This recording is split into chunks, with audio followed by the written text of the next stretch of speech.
삼부토건 주가 조작 의혹을 금감원이 포착하고 그 규모가 100억 원대 시세 차익이라는 의혹에 대한 조사를 하고 있다는 내용입니다. 곧바로 민주당이 입장을 냈는데요. 특검으로 밝혀야 된다. 김건희 여사의 연루 의혹에 대한 입장입니다. 다시 특검을 해야 한다는 그 필요성을 강조했습니다. 역시 정권이 저물어 가니까 하나둘씩 진실이 밝혀지고 있다고 봅니다, 저는. 그러니까 금감원에서 한국거래소에서 이 이상 징후를 발견하고 작년 10월에 금감원에 얘기를 했는데 이제서야 이게 이제 보도가 되는 거 아닙니까? 예. 그러면 지난 4, 5개월 동안 금감원은 도대체 무엇을 했단 말입니까? 그래서 당시에 그 멋쟁 해병 단톡방에서 삼부 체크하고 이런 얘기 나왔을 때 국회에서 국민의힘이 뭐라고 얘기했습니까? 삼부가 골프 삼부라는 그런 말도 안 되는 이야기로 국민을 기만했지 않습니까? 예. 그래서 당장에 또 군에서는 골프 삼부 없다, 군에서는. 예.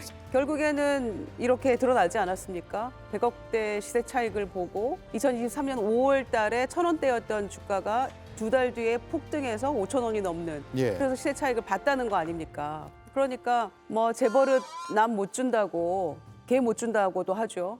제가 좀 말씀드릴까요? 근데 지금 관련해서 의혹이 제기되는 것은 이종호 블랙펄 인베스트먼트와 김건희 여사가 과거에 인연이 있었기 때문에 이 인연을 바탕으로 그러면 삼부토건과 관련해서도 일종의 거래가 있었고 그 과정에서 김건희 여사의 역할이 있었다. 이렇게까지 가야 되는 건데 예. 그리고 검찰 조사 과정에서 저는 이제 검찰이 그렇게 김건희 여사 눈치든 윤석열 대통령 눈치든 볼만한 위치의 상황에 있지 않다고 생각하거든요.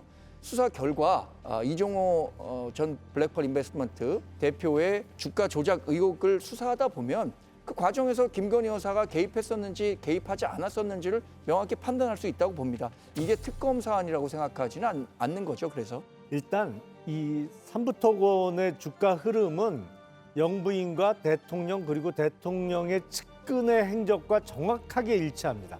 예. 그러니까 도이치모터스 주가 조작 사건의 주포였던 이종호 씨가 내일 삼부 체크하고라는 메시지를 올렸을 때가 2023년 5월 14일 그날이 일요일입니다. 그러니까 월요일 장 시작하면서 주가 체크하라는 얘기였는데 공교롭게 그날이 앞뒤로 상당 기간 동안 최저점을 찍은 날이에요.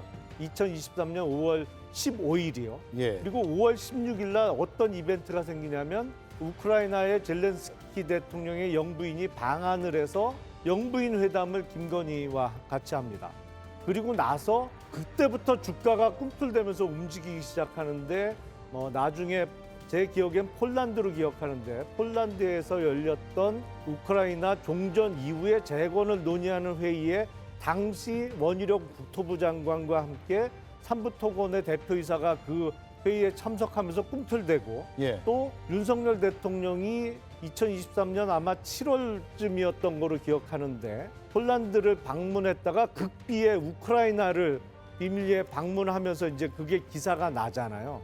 그러면서 삼부토건이 이제 최고점을 찍었거든요. 근데 그때 재정 상태로 봐서 삼부토건이 우크라이나 종전 이후에 재건 사업의 주도 업체가 되기도 힘들 뿐만 아니라 무엇보다도 그때 우크라이나가 전쟁 끝나면 재건에 뭐 몇천억이 소요된다라는 기사들이 많이 나오면서 삼부토건이 그 가장 큰 수혜를 볼 것처럼 기사가 많이 났는데 문제는 우크라이나에 돈이 없다는 거예요. 네. 그러니까 그 재원에 대한 아무런 근거도 없이 호재성 기사가 나오면서 삼부토건이 5배 이상 급등했거든요. 종전 재건 사업에 참여한다고 하더라도 이건 인위적으로 누가 세력이 주가를 끌어올리지 않으면 이렇게 5배 이상 올라갈 수는 없습니다. 알겠습니다. 한 가지만 반론하겠습니다. 짧게 해주시죠. 예, 한 번도 이 정부에서 특검 없었습니다.